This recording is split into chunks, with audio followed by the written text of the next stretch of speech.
Kita kan sering banget ya denger kerja keras, tidur belakangan. Udah kayak jadi budaya gitu di mana-mana. Tapi pertanyaannya gini, tidur yang cukup aja tuh beneran cukup?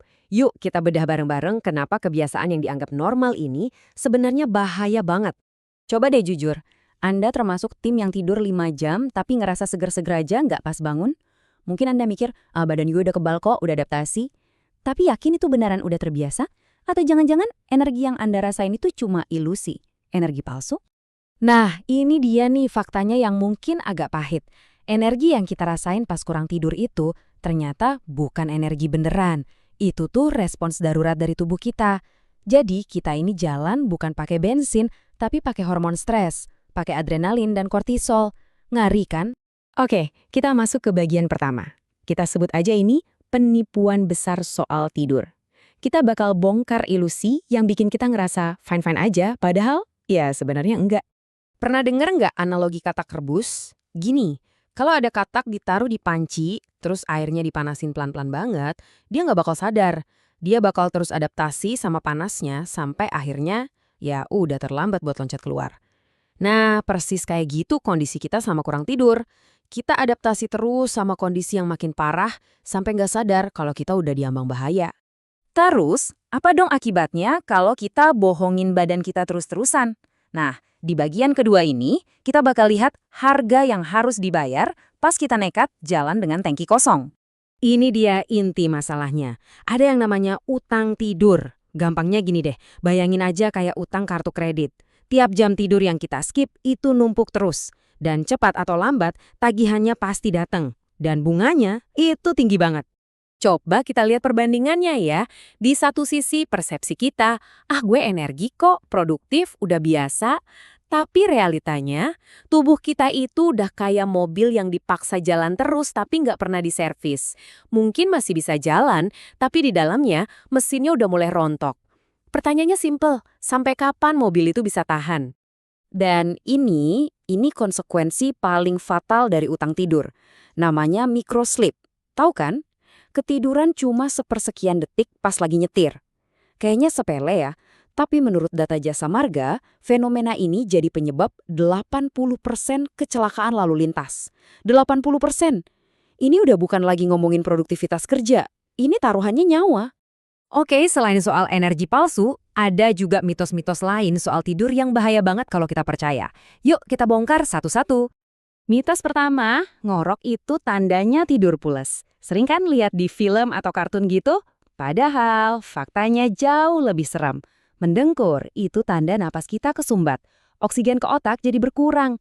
Jadi itu bukan tidur nyenyak. Itu artinya kita lagi kecekik pelan-pelan.